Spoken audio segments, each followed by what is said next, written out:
Buen día, el gusto de saludarte, feliz año. ¿Cómo anda usted? Hola. ¿Anda Bueno, bien? yo me pongo muy contento porque hace tiempo que no tenía comunicación. Yo pensé que, bueno, la bolilla negra que me puso mal, que ya no va más, ¿viste? No, no Pero, para nada, no para nada. Sí, sí, a ver, en estos últimos tiempos uno tiene que aprender a que las ideas del otro no son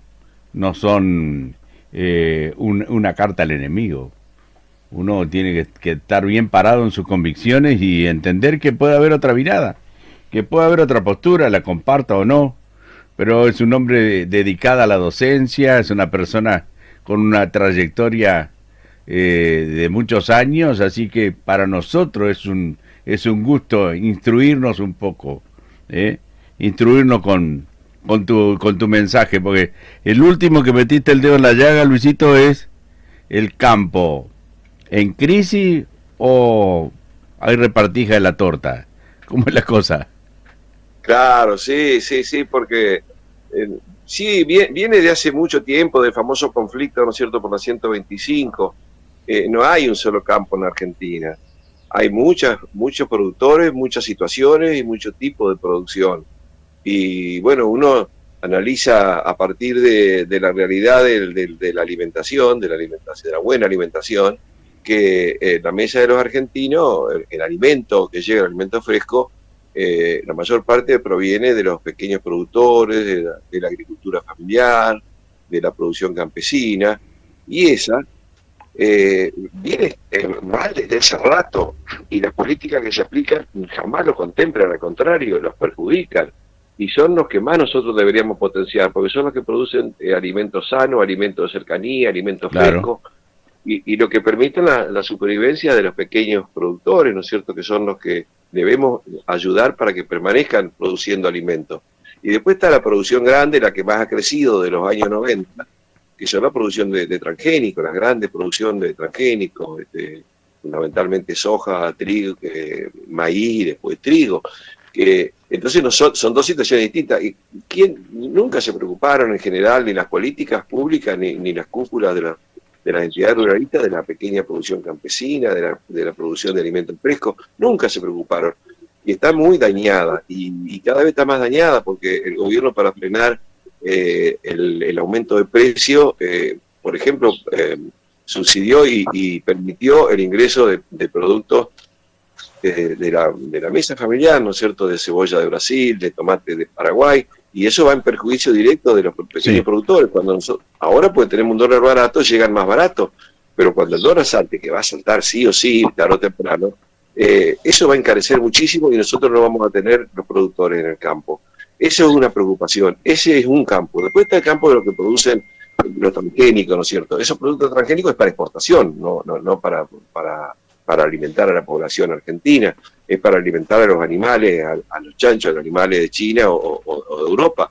Y esa producción tampoco son todos iguales, ¿no es cierto? No es lo mismo el pequeño productor que tiene algunos cientos de hectáreas que aquellos que producen varios cientos de hectáreas, los grandes productores, porque tienen costos, los grandes productores, que son mucho más bajos y tienen una alta rentabilidad.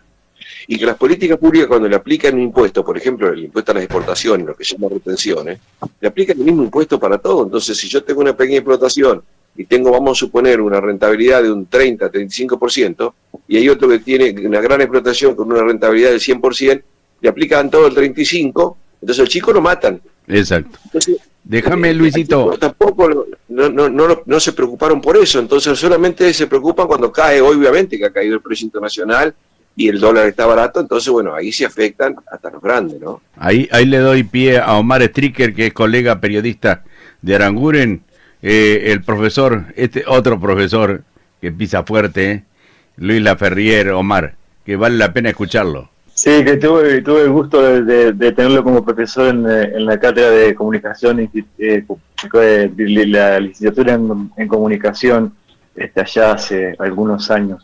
Profesor, ¿cuánto de esto es responsabilidad del propio sector?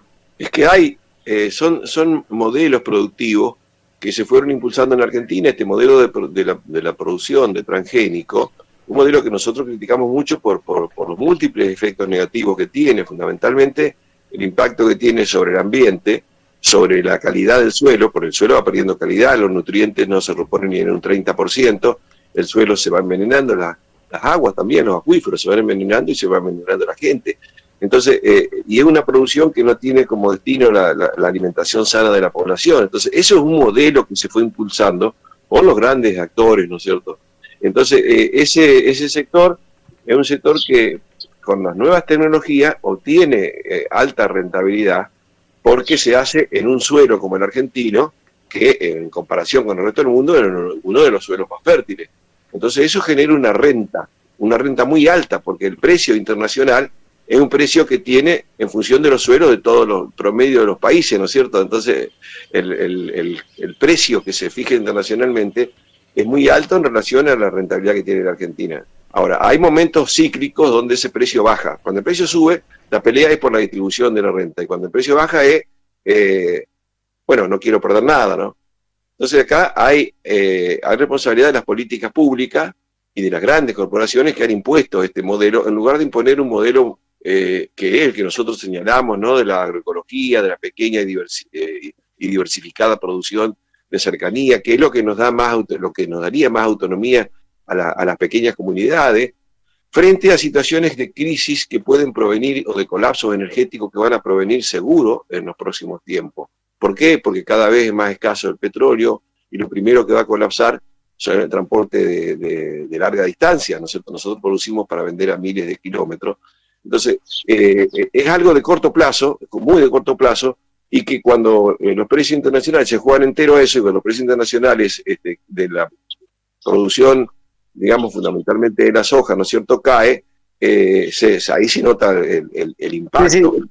Sí, lo que a la que yo me refiero es cuánta responsabilidad tiene el propio sector, porque esto lo sabe, lo viene sabiendo, hace años que lo viene sabiendo, y ¿cómo explica usted que un sector que aporta más del 56% a la economía argentina no tenga el poder suficiente como para cambiar cosas? Esto es culpa de la dirigencia, es culpa de que no se forman como se deben formar los líderes del sector agropecuario, porque si yo hago una comparación con Brasil tiene una legislatura donde un partido, que es el Partido del Campo, tiene más de 300 legisladores, que responden al sector agropecuario, sin distinción de banderas políticas.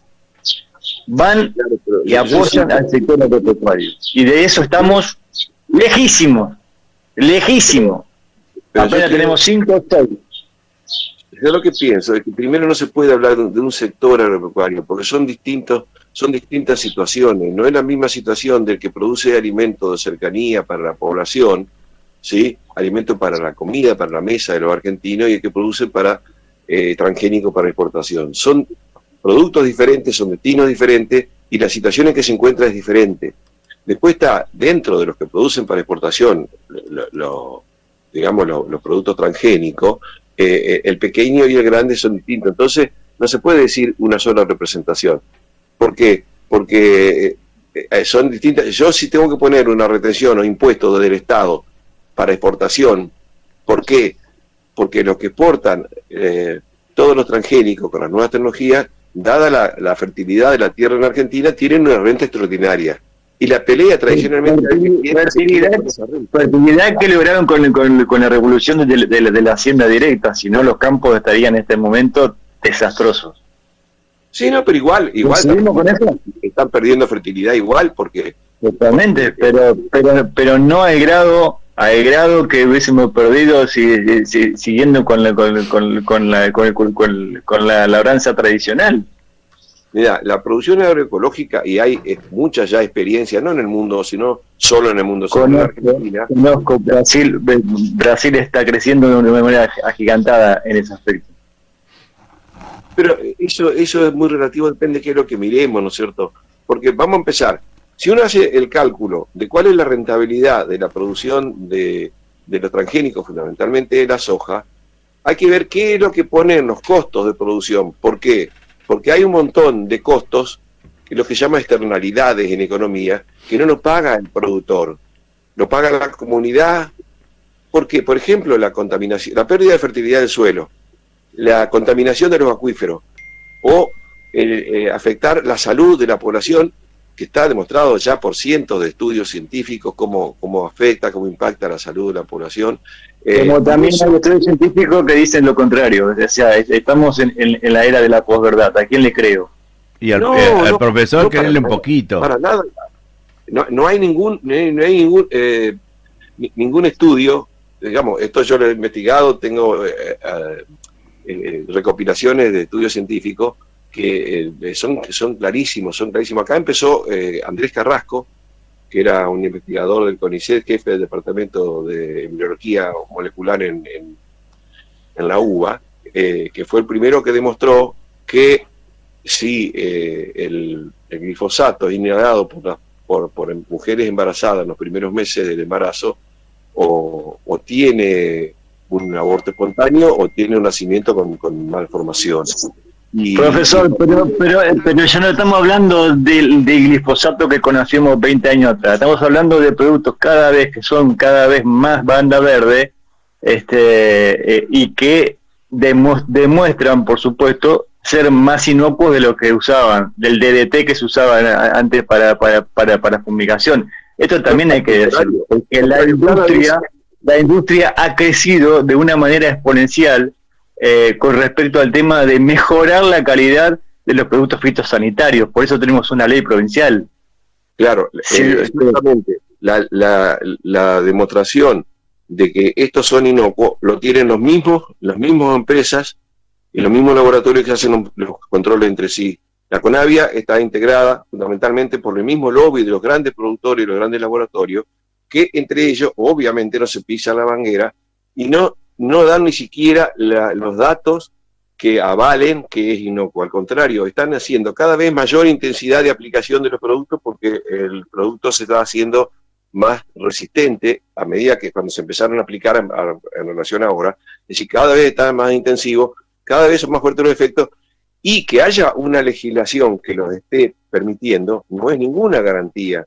¿Por qué? Y porque en realidad la forma en que se aplican y que se sancionan las leyes en la Argentina depende mucho del poder de los sectores que están atrás, ¿no es cierto? Quienes lo impulsan nos favorecen, pero que tienen un impacto directo sobre la salud de los sectores, de los que están cerca, ¿no es cierto?, de la zona fumigada, eso es innegable. Es innegable porque ya ha habido casos numerosos, ¿no es cierto?, de enfermedades. ¿Y entonces qué pasa con los productores que viven y conviven con eso? Explícame. ¿Cómo? ¿Qué pasa con o sea, bajo esa teoría, los productores que usan también estarían enfermos? Están mucho más, por supuesto que están mucho más afectados. Hay estudios de distintas universidades de la Argentina, en la zona centro, ¿no es cierto?, de la producción agropecuaria, la Universidad de Córdoba, la Universidad de Río Cuarto, que demuestran que inclusive tienen muy bien estudiado por zona geográfica en cercanías o lejanías de donde más se fumiga, de cómo aumenta la tasa de incidencia del cáncer en las zonas más cercanas. Entonces, pero bueno, es un tema que nos daría para largo, pero hay, después si vos me dejás una forma de mandarte información, vas a ver que es concluyente. En el Garrahan van chicos con cáncer y la mayor parte viene de Entre Ríos. En Entre Ríos, las tierras, hay partes de las zonas fumigadas con glifosato que están más contaminadas del mundo, y ahora están saliendo estudios sobre la contaminación de los acuíferos, que es tremendo, es terrible. Entonces, es un elemento, digamos, esta forma de producción te da rentabilidad, pero esta rentabilidad que te oculta los costos que debe pagar toda la sociedad después, en términos del efecto negativo que genera, pero que no lo paga el productor. Pero este es otro tema. El tema es que, además, esa renta extraordinaria que genera el agro argentino siempre es disputada, por un lado, por los grandes productores, y por otro lado el Estado. Pero el Estado, ¿para qué disputa? Y esto es un poco la disputa actual, ¿no es cierto? ¿Por qué el Estado cobra impuestos sobre las exportaciones? Lo que se llaman las retenciones en las exportaciones. Porque el Estado necesita recursos. ¿Y por qué necesita recursos el Estado? Porque el Estado no tiene suficiente recaudación, porque acá en la Argentina se recauda impuestos sobre los sectores que menos capacidad contributiva tienen, o sea, los impuestos indirectos, como el IVA, como el ingreso bruto, el impuesto al consumo. Entonces esos impuestos no alcanzan. ¿Por qué? Porque los sectores que más ganan en Argentina, está demostrado, en Argentina el peso de los impuestos a las ganancias, al impuesto a la riqueza, es muy bajo. En los países que siempre se ponen como ejemplo, los países de alto nivel adquisitivo, ¿no es cierto?, llamados países desarrollados, si pagan, los que más pagan impuestos son impuestos de los sectores que más ganan, ¿no es cierto? Si pagaran acá, nosotros tendríamos un Estado que recauda 100.000 millones de dólares más que por año. A ver, escúchame, pero un Estado que durante todos estos años fue creciendo de manera agigantada, ocupando lugares que no debía ocupar y haciéndose cargo de algo que ni siquiera sabía cómo hacerlo. O sea, estamos hablando de Estado el asiático, de elefante, donde las oficinas estaban atestadas de gente que ni siquiera iba a trabajar y que todos los fines de mes cobraba, porque eso también es la realidad. Yo no estoy de acuerdo del todo con la motosierra, pero que había que achicar el Estado, había que achicarlo, evidentemente, y que el sector agropecuario sea el único que tenga que bancar. No va a mandar a marzo, Luisito, no va a mandar a marzo, Omar, no te pongas tan brioso, no va a mandar a marzo. Vamos por parte. A ver, la motosierra. ¿A quién le puso la motosierra? Vamos a unos datos concretos de la realidad. El Estado bajó el gasto en el año 2024 de una manera abrupta, y el gasto bajó fundamentalmente en 2 o 3 rubros. Primero, cortó las obras públicas, o sea, afectó a toda la población argentina de una manera brutal. Cortó las obras públicas, afectó al sector de la construcción, afectó a muchos argentinos que necesitaban esa obra y la necesitan. Cortó las obras públicas. ¿Qué más cortó? ¿Cuál es la otra parte que bajó el gasto? A los jubilados. Le robó la plata a los jubilados. Un 30% del haber jubilatorio se perdió. Es decir, todo eso esa es la sierra. Es la sierra fundamental. No que de pronto echó personal, sí, echó 30.000 personas, pero ¿sabe cuánto echó el sector privado? ¿Cuánto disminuyó? 250.000 personas de empleo formales se achicaron. ¿Por qué? Porque las políticas públicas bajaron el consumo, y al bajar el consumo bajan las ventas y las empresas se afectan. Entonces el empresario cree que viene un presidente que los va a beneficiar, y en realidad a los pequeños y medianos los está perjudicando a todos porque le quita mercado. Entonces el Estado, ¿en qué achicó? Achicó en lo que lo beneficia a los argentinos, le sacó el aporte al sistema educativo. ¿A quién afectó? A los docentes, a la educación pública. ¿Qué más sacó? El aporte que hacía para abaratar el costo de transporte. ¿Y a quién afectó? Y afectó a los trabajadores, a los que más usan el transporte público. Pero ¿qué pasa? ¿En qué aumentó?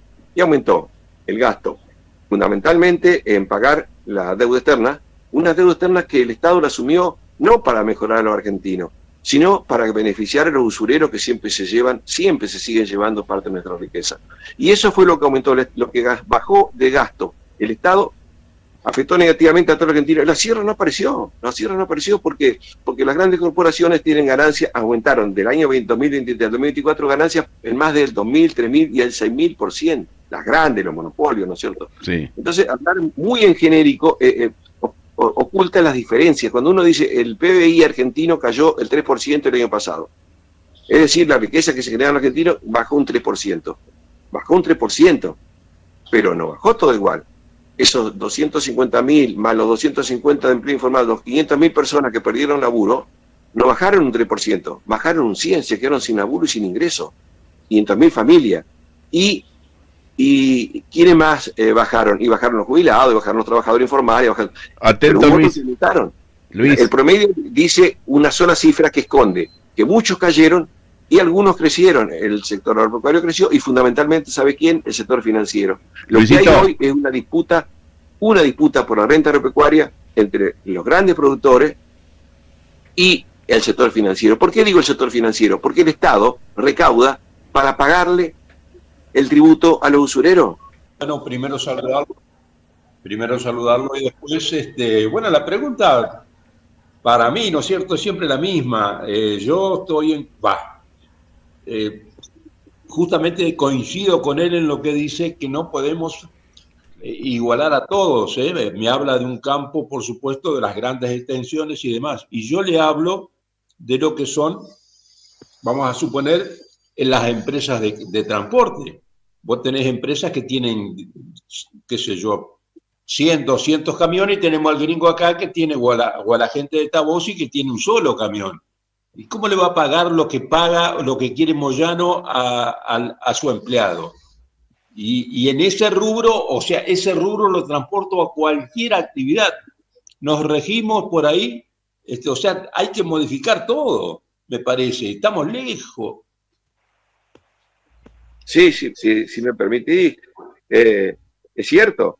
Nosotros hemos pasado por un proceso que viene ya de los años 90, de lo que se llama en economía concentración, ¿no es cierto? Concentración, que significa que en términos de competencia gana cada vez más grande, y cuanto más grande es, más puede ganar y más se va concentrando. Y la economía en Argentina se ha concentrado como muy pocos países en el mundo, de manera de que hay un puñado de grandes corporaciones que tienen los beneficios absolutos de todo. Y entonces, si uno aplica los mismos criterios para todo, y lo que hace es que se acelere la concentración, porque los muy grandes pueden pagar y se queda con las cosas de los muy chicos y va absorbiendo. Eso pasa en todos los rubros y es cierto, ¿no es cierto? Ahora, lo mismo pasa en el tema de las retenciones. Las retenciones no pueden ser igual para todos. Los pequeños productores deben estar directamente exentos de pagar el impuesto a la exportación, porque esto se puede hacer, inclusive es más fácil controlar. ¿Por qué? Porque más o menos el tema es que el 80% de los productores generan el 20%, si son los pequeños, ¿no es cierto?, de la producción de transgénicos, y el 20% más grande genera el 80%. Entonces, ¿por qué no dejar a la pequeña producción afuera y tener el 80% que no necesita ni controlarlo? Concentrarlo en los 20%, pero no, acá al revés. ¿Por qué? Porque las legislaturas obedecen a aquel que tiene más poder, lamentablemente. Vos decías el caso de Brasil, y yo creo que está mal que vayan a representar a poderes. Tienen que representar a todo el pueblo con equidad. ¿Por qué? Porque hoy en la legislatura argentina, y ya desde hace un tiempo, a quien representan, aunque no tengan un partido, es el partido de la billetera. Y que tiene más billetera el capital financiero.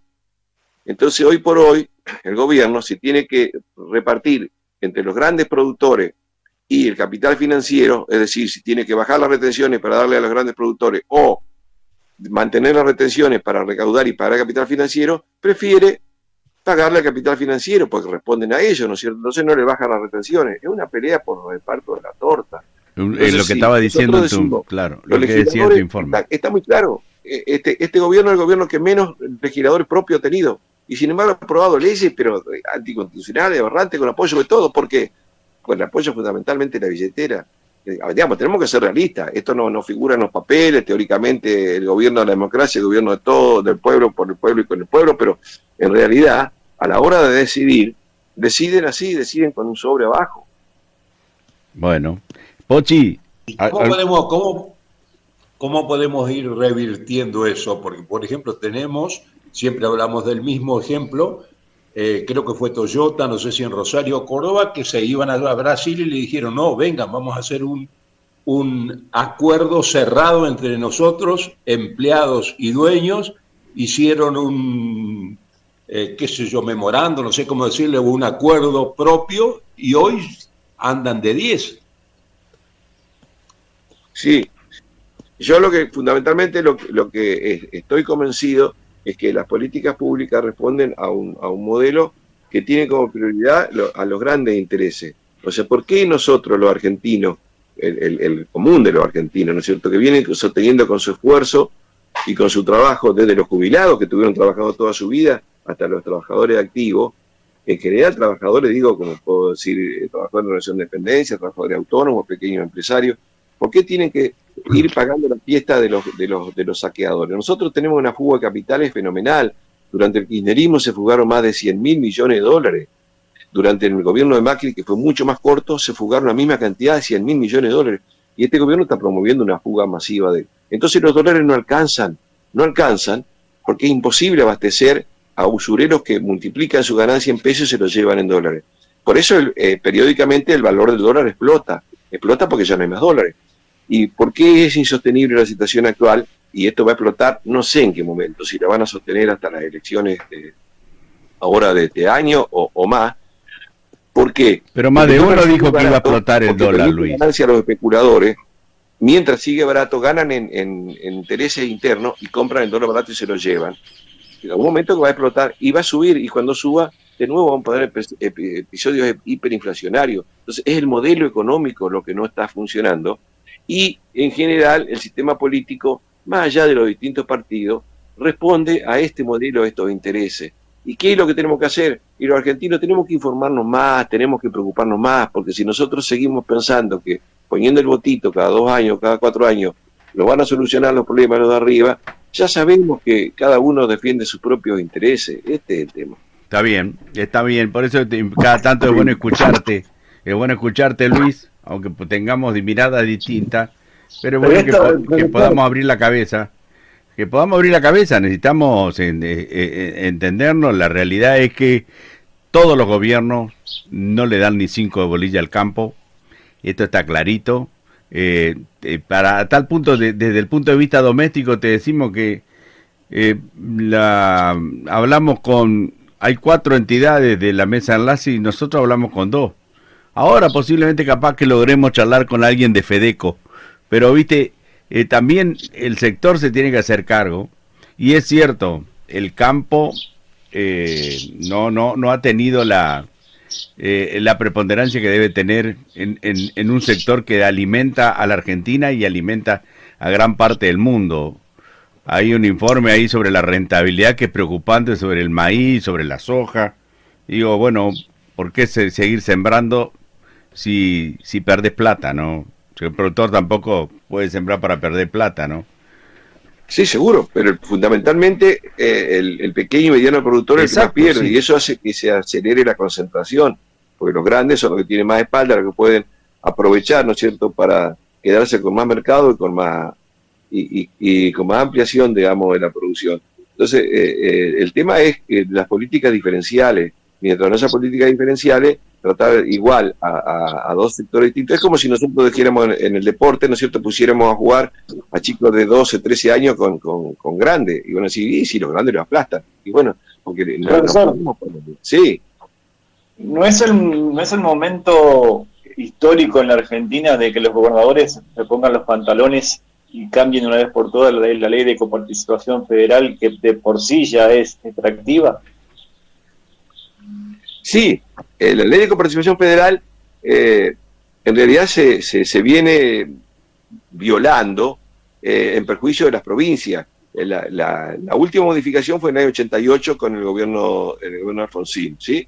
Y dispuso que el 65% de la recaudación de los impuestos coparticipables va para las provincias, ¿sí?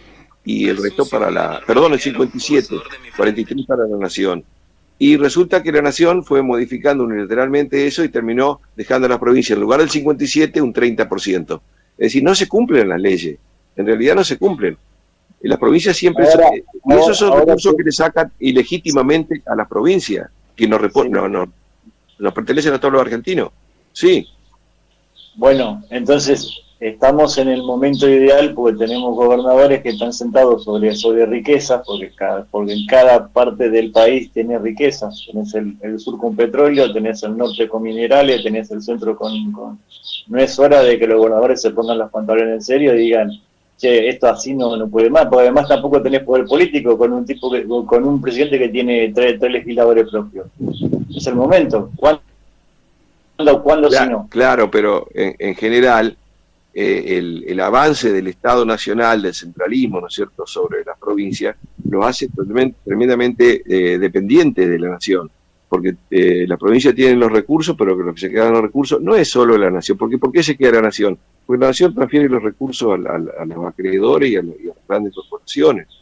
A Buenos Aires, dígalo, estamos 23 provincias trabajando para Capital Federal y Buenos Aires. Claro, pero en realidad eso tampoco queda ahí, la mayor parte se va afuera.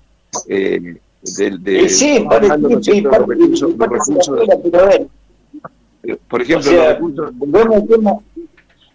No se pisen. El tema del federalismo. ¿Qué es el federalismo? Claro, pero de lo cual hubo guerras en el pasado por ser federales y unitarios.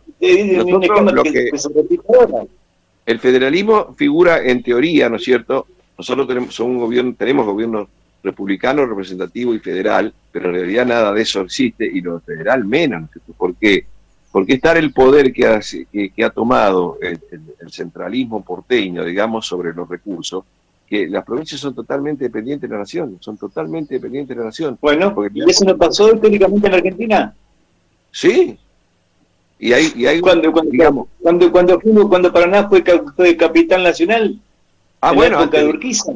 claro, bueno, antes de que se incorporen todo el territorio y fundamentalmente Buenos Aires, ¿no es cierto?, a la nación, desde 1860, pero en teoría se dice que es federal, pero en los hechos es un avance del Estado Nacional sobre las provincias, que tienen digamos, una situación de suma dependencia. El tema es que la legislación, cuando existe, no se respeta. Este es el otro tema, no se respeta la Constitución, no se respetan las leyes, porque la coparticipación federal decía que las provincias reciben un 57%, y eso está vigente hoy.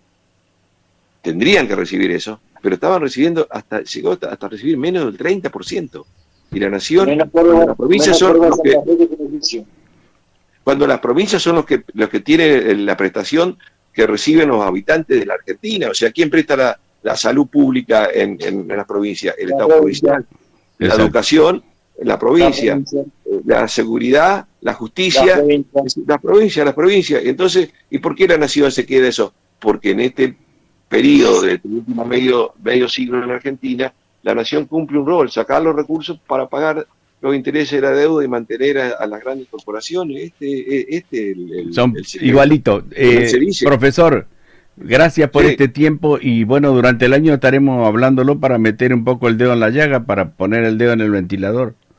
Bueno, me alegró mucho este debate, porque yo sé que la diferencia, si uno lo sabe entender, enriquecen y ayudan a poner más elementos, ¿no es cierto?, para que cada uno tenga una mira más amplia. Por supuesto, así aparte. Que agradecido por esta oportunidad. De tener una clase en la que tenemos, con un debate abierto con usted, no se tiene todos los días, así que hay que aprovecharlo, ¿no, Omar? Sí, señor, hay que aprovecharlo. Bueno, que tengan un buen año, ha sido un gusto.